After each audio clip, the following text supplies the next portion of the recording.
और जो जगह को आप जाते हो उसका एक स्वधर्म रहता है, और इसी में वो जैसे आपको मनन करना। तो युद्ध भूमि में योद्धा आकर अपनी अज्ञानता का परिचय देकर, अज्ञानता नहीं करेंगे, भ्रम की कर अपने सखा को मजबूर कर रहे हैं सख्त बनने में,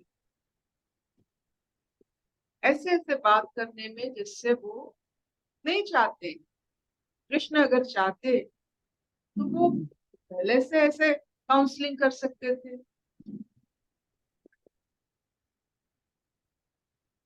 तो ऐसे अर्जुन की स्थिति देखकर महाज्ञानी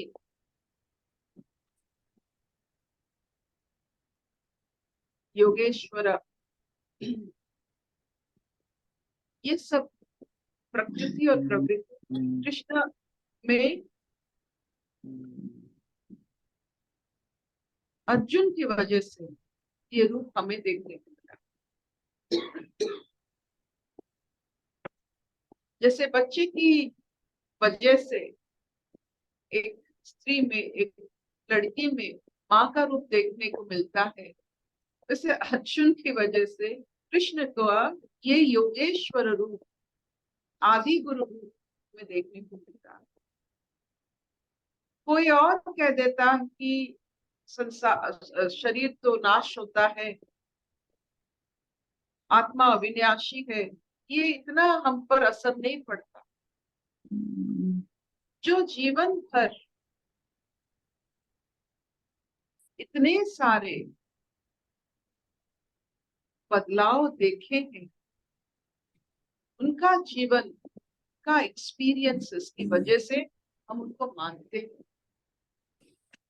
उनकी जो हर समय में एक मुस्कान, इतने सारे बदलाव में भी वो जो मुस्कान, जो उनका ज्ञान का परिधि है, वो मुस्कान ही तो है।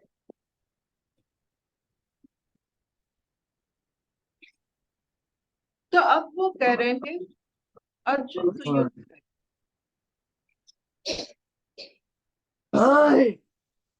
क्यों तू युद्ध करेगा?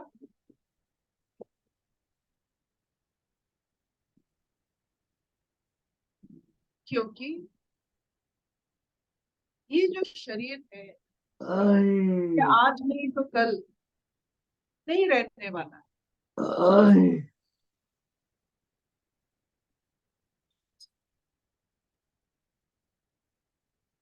तो जो नहीं रहने वाला है, तू इसके लिए अगर युद्ध नहीं करता है तो तू अपना धर्म, अपना स्वधर्म से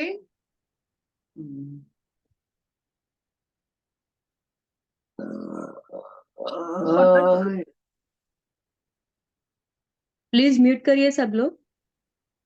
कामाक्षी राय प्लीज म्यूट करिए। कामाक्षी राय। बहुत पीड़ा का शब्द आ रहा है, जिसको बहुत दुख हो रहा है, तो कहीं शरीर में बहुत पीड़ा है।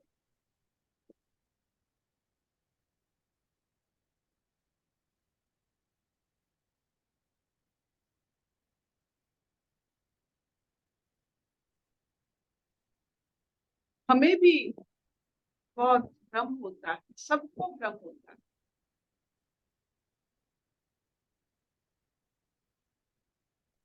लेकिन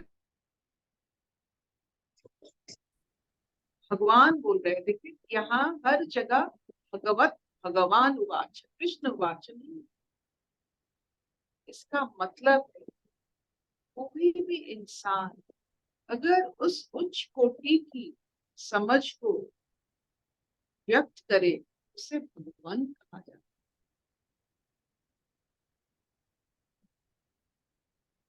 आपकी स्थिति के अनुसार आप मनुष्य है, पशु है, भगवान है। आपकी व्यक्त, आपकी जो कर्म है, चाहे वो शारीरिक कर्म हो या आपका जो वाचिक कर्म हो, जब आप सत्य से लिपटे होते हो, सत्य को दर्शाते हो, आप भगवान हो जाते हो। तो इस भगवत वाच में एक चीज हमें कृष्ण से मिलता है कि ये शरीर जो नहीं रहने वाला है और जो रहने वाला है, उसके बीच में थोड़ा हमें बार बार हमें याद रखना चाहिए। तो क्या रहने वाला है और ये तो शरीर नहीं रहने वाला है। तो आपका कर्म का जो एहसास, जो कर्म के कारण आपने एक संकेत दिया, वो संकेत रहने वाला। युद्ध तो सब करते हैं, घर में भी युद्ध हो जाता है। जब रणभूमि में सब आए हैं तो उसका संकेत धर्म रक्षा हो रहा है। तो चाहे ये शरीर रहे ना रहे,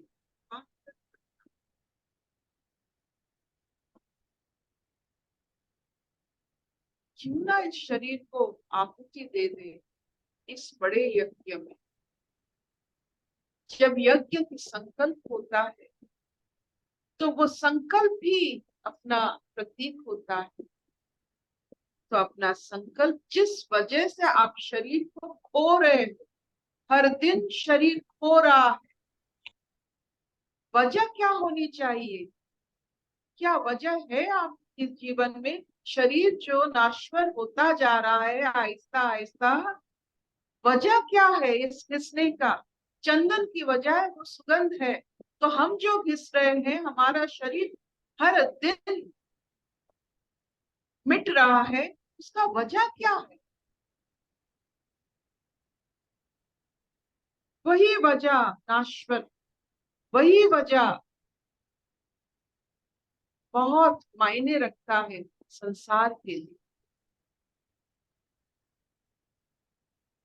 जो वजह जानते हैं वो आत्मा को भी पहचानते हैं। जो अपने शरीर क्षय होने का वजह नहीं जानते, क्यों अपना शरीर क्षय करते हैं, सबका तो यूं ही क्षय हो जाएगा, क्यों ना उसका एक दिशा बनाए, क्यों ना एक लक्ष्य बनाए, क्यों ना इस शरीर को हम जो जानते हैं क्षय होने वाला है, जैसे चंदन जानता है कि उसको घिसने से वो क्षय होगा, लेकिन वो जाके विष्णु के माथे पे टीका बनता है। तो हम जो क्षय हो रहे हैं, वजह क्या है, किस लिए क्षय हो रहे हैं, ये अगर हमको पहचान आ जाता है तो उसी भाव को आत्मभाव कहते हैं।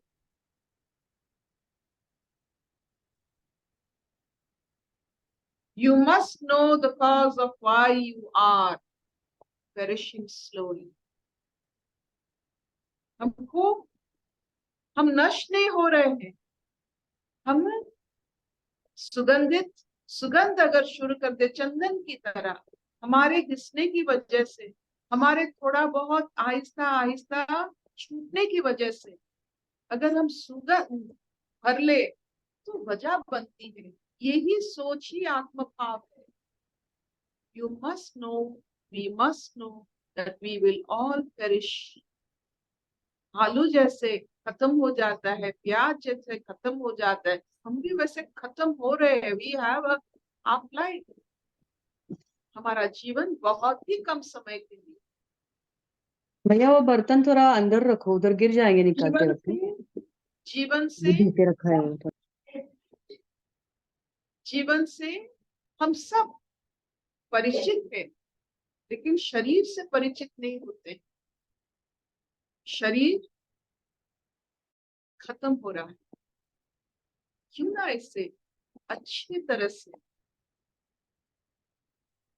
मुक्त करें, आराम से अपने से मुक्त कर ले। इसी को, शरीर को जब हम खुद मुक्त कर लेते हैं, वही भाव आत्मभाव। इफ यू नो दैट, कौन कर सकता है मैं शरीर हूँ, मुझ में आत्मा है, या मैं आत्मा हूँ और मेरा ये शरीर है? कौन ये कर सकता है? जो शरीर को क्षय होता हुआ एक लक्ष्य की तरह ले सके, वही आत्म भाव में स्थिर हो सकता है, नहीं तो नहीं होता है। सो बी क्लियर। कृष्ण कैसे बता रहे हैं अर्जुन जी कि ये शरीर तो तेरा नहीं रहेगा, और जो रहेगा उसका कोई अंत ही नहीं है। तो ये अंतहीन प्रवाह में जो रहने वाला है, तो उस पर ध्यान दे। जो आज कल में मिटने वाला है, जो जिसका कोई वजूद ही नहीं है, it is changing, ever changing. तुमने देखा है शैशव से लेकर मध्य भाग में, बुढ़ापा में, जो चीज हर समय बदलता है, तो उस पर इतना जोर क्यों दे रहा है? ये पितामह और ये जो तेरे गुरुजी हैं, ये सब तो उसी, वो जो शरीर तुझे देख रहा है, ये तो तू जानता है ये कितना बदल चुका है, अभी और बदलने वाला है, तू भी बदलने वाला है। तो क्यों ना तू उस दृष्टि से देखे जो नहीं बदलने वाला है। युद्ध कर, रणभूमि में युद्ध किया जाता है, घर में प्रसन्न रहा जाता है, रसोई में रसोई किया जाता है, बगीचे में फूल पौधों की बात किया जाता है। तो जिस जगह की बात जिस जहां होनी चाहिए, बस जो कर सकता है वही अपने आप को ठीक तरह से आहुति देता है।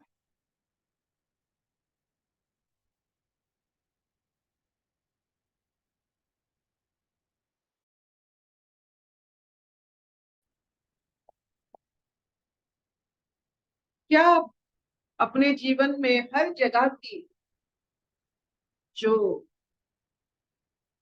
जिस जगह आपको, उस जगह की मर्यादा में आप, रणभूमि में भगोड़ा बनना, घर में आलस्य रखना, जब आप विहार कर रहे हो मानसिक अवसाद, ये सब विपरीत बुद्धि है।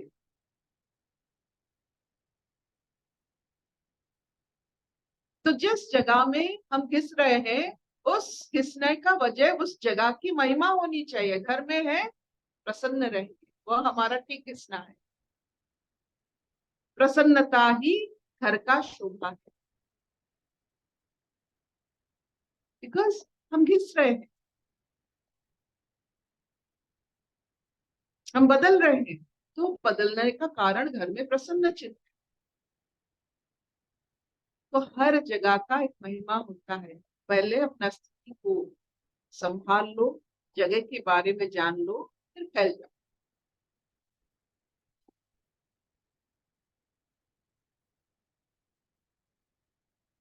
तो व्हाट इज बॉडी? ये शरीर जो मिलने वाला है पंचभूत में, you what is body? It's just like atomic reactor. ये सब एटम जाकर मिलने वाला है अपने स्थिति में,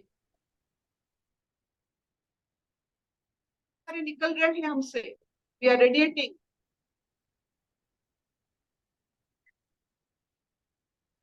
ये सत्संग क्या देता है कि आप बिखर रहे हो, सो जगह के हिसाब से बिखरो, यू आर रेडिएटिंग। देख के रेडिएट करो। जगह क्या है?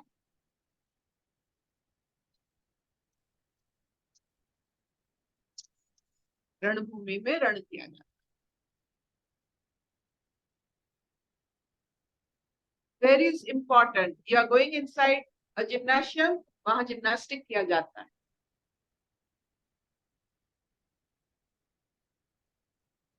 That is universal consciousness. जिस जगह का जो कॉन्शियसनेस है, आप जाओगे बैडमिंटन कोर्ट में, उनकी बातें सुनेंगे, उनका कॉन्शियसनेस उसी से लगा हुआ है। वो भी कितना फैला हुआ है, आप देख सकते हो।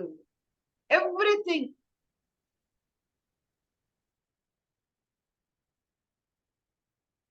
तो हम बिखरने वाले हैं, बिखरेंगे, लेकिन अपने ज्ञान से बिखरेंगे। यूं नहीं कि हम यूं ही बिखर गए, बिखरेंगे लेकिन ज्ञान से बिखरेंगे।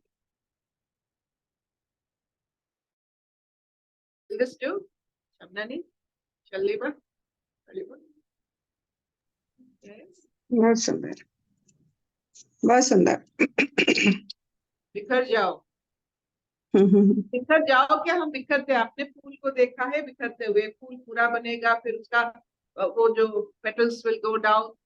It is a very important part. हम बिखर रहे हैं, वी आर रेडिएटिंग।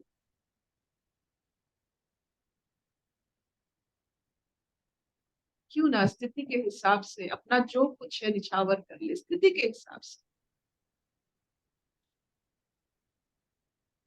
और अपने एक्सपेरिमेंट से आप बना लो इस स्थिति में आपका अंतिम बिखरना क्या हो सकता है।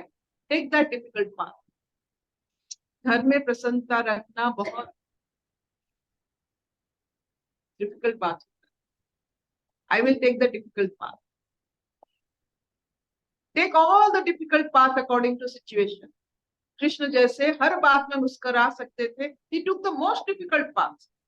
मुस्कुराना हर समय।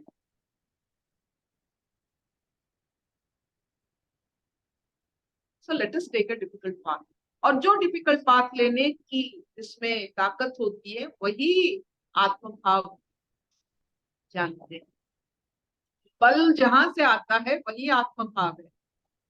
You start taking difficult path, then you realize आत्मभाव. If you want आत्मभाव, you will realize nothing. Take the difficult path and you will understand आत्मभाव. जो आपको करने के लिए बहुत साहस चाहिए वो काम कीजिए, और देखिए बल और बुद्धि कहाँ से आती है। जहां से आती है वही आत्मा। Don't take easy path. वो आलस्य क्या निशान है। जो जो सहजता चाहते हैं, बस हो जाए, बस मुझे कुछ करना ना पड़े, ये सब शरीरधारी होते हैं और आत्मा उनका बोझ है। हम लोग तो आत्मभाव में रहने वाले हैं, शरीर अपना यंत्र बन जाता है। तो take the difficult path and you will know what you are. Ashato ma tatgamaya tamaso ma jyotirgamaya mrityurma amritangamaya sarve sukhina santu sarve santu niramaya sarve bhadrani pashyantu ma kaschid dukkha bhavet. शांति शांति शांति। ये अर्जुन तो युद्ध कर, रणभूमि में युद्ध किया जाता है। ये मुझे बहुत अच्छा लगता है। जिस जगह का जो नियम है उसे पालन करना चाहिए। अभी सत्संग का नियम है सबको ईश्वर मानने, सबको हम ईश्वर मानेंगे। सत्संग का मतलब है सब ईश्वर है।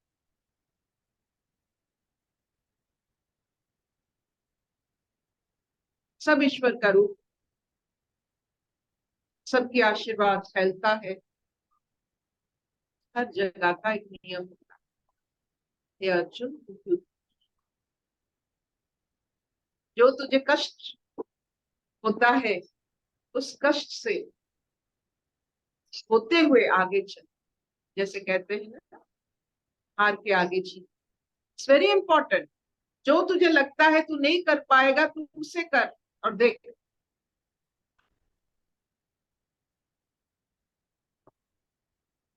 Thank you, thank you. Hari Om प्रभु जी, हरिओम। सब प्रेम को हरि।